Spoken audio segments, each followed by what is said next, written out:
Bismillahirrahmanirrahim. Assalamualaikum warahmatullahi wabarakatuh.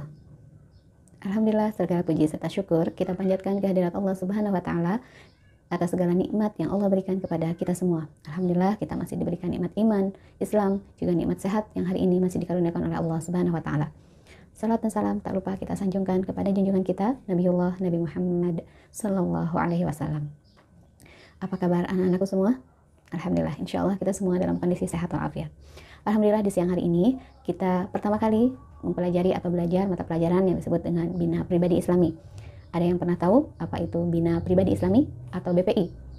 Baik, bagi anak-anak yang dulu ketika di SD pernah mengikuti BPI atau Bina Pribadi Islami, dan bagi anak-anakku yang belum pernah mengikuti kegiatan ini, insya Allah di SMP ITE Al-Nashkan bin Insani kita akan bersama-sama belajar atau bergabung dalam kegiatan yang disebut dengan BPI.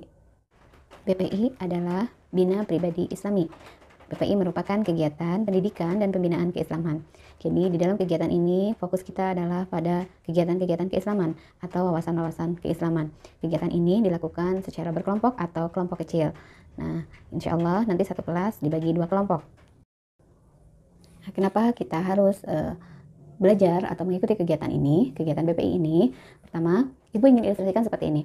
Kita saat ini Allah beri ujian dengan yang disebut virus corona.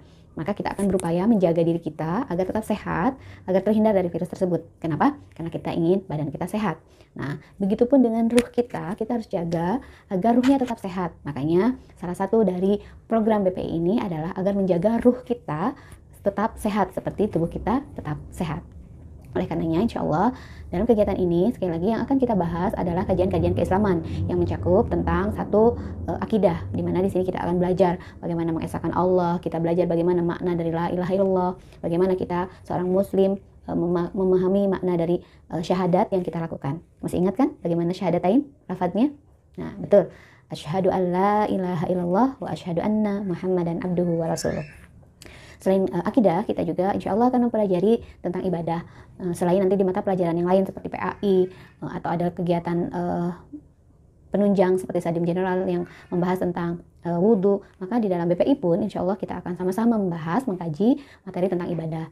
Jadi dimulai dengan bagaimana Islam mengajarkan kita tentang berwudhu gitu ya, dan kita tahu saat ini pasti anak-anak sudah tahu bahwa kemana-mana atau kita pulang dari mana masuk ke rumah dan segala macam kita harus tetap menjaga kebersihan tangan. Sementara Islam sudah mengajarkan kita itu jauh sebelum ada virus ini. Jadi ketika Islam hadir ya, ketika Nabi Muhammad diutus menjadi Rasul menyempurnakan agama ini dan ada syariat tentang wudhu, maka sudah sempurnalah agama Islam ini sehingga wudhu menjadi salah satu syariat dari ibadah seorang muslim. Tentu anak-anak tahu bahwa sholat tidak akan sah kalau tidak berwudhu terlebih dahulu. Nah, jadi berwudu ini selain untuk menjaga kebersihan luar, juga untuk kebersihan batin kita. Karena dari berwudu itu kita memahami makna bahwa Allah Subhanahu wa taala menganjurkan kita untuk menjaga lisan, tangan, dan sebagainya. Selain wudu atau selain ibadah, tadi ada yang pertama akidah, yang kedua ibadah, kita juga ada mustaqaful fikri, yaitu wawasan keislaman kita. Insya Allah kita akan bahas tentang sirah Nabi Muhammad SAW,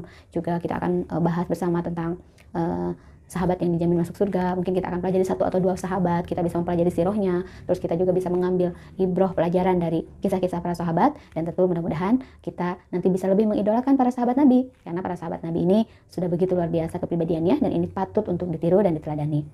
Nah, selain itu juga ada tentang wawasan pemahaman kita terhadap Al-Quran. Tentu kita sebagai seorang muslim ya harus belajar memahami tentang Al-Quran, karena ini adalah wajib bagi setiap kita untuk mempelajarinya. Makanya insya Allah di kegiatan BPI ini biasanya kita buka dengan membaca Al-Quran. Bagi anak-anak yang saat ini belum lancar membaca Al-Quran, tidak usah bersedih hati, karena nanti insya Allah kita akan belajar pembelajaran Al-Quran di pagi hari, atau mungkin bisa dengan mendengarkan murotal. Kita terus belajar, karena sekali lagi baca Al-Quran adalah kewajiban kita sebagai seorang muslim. Jadi bagi yang sudah lancar baca Al-Qurannya, mudah-mudahan target baca Al-Qurannya setiap hari itu lebih diperbanyak. Bagi yang belum lancar, jangan patah semangat, tetap belajar. Mudah-mudahan Allah Subhanahu wa taala mengkaruniakan kepada kita semua untuk bisa memahami, belajar, dan terus istiqomah bersama Al-Quran.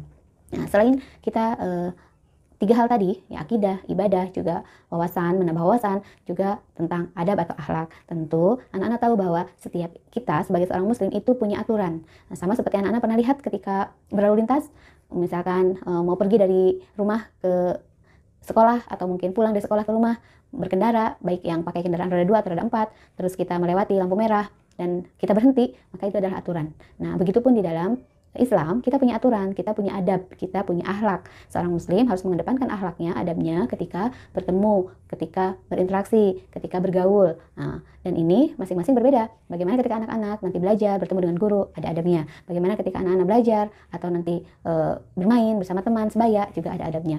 Pun adab terhadap orang tua. Maka insya Allah salah satu program BPI adalah belajar untuk berbakti kepada orang tua. Kayak Ibu mau tanya hari ini, siapa yang hari ini sudah membantu orang tua di rumah? Nah, mudah-mudahan ada yang angkat tangan bahwa saya sudah membantu orang tua di rumah. Bagi yang belum, mudah-mudahan setelah selesai pembelajaran hari ini bisa membantu kegiatan orang tua di rumah.